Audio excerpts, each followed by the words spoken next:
राज्यकर्ते इंग्रज होते त्यावेळी जी शेतकऱ्यांची परिस्थिती होती तीच परिस्थिती आज आहे किंवा त्याच्यापेक्षाही बिकट आज परिस्थिती आहे.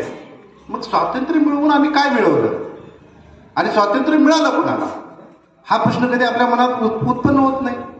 कारण इंग्रजी परकीय शक्ती असताना सुद्धा इंग्रजांच्या काळात जेवढ्या शेतकऱ्यांच्या आत्महत्या झाल्या नाहीत तेवढ्या आत्महत्या जर आमच्याच लोकशाही राज्यात आमचेच राज्यकर्ते असताना होत असतील तर मग स्वातंत्र्य कुणाला मिळालं आणि लोकशाही कुणासाठी स्थापन झाली. ह्या प्रश्नाचं कधी स्वतःला उत्तर विचारलं आपण? कधीच विचारलं नाही किंवा ह्या प्रश्नाचा विचार सुद्धा कधी केला नाही. आज फक्त काय झालं मी मगाशी सुद्धा सांगितलं की खांदेपालट झाली.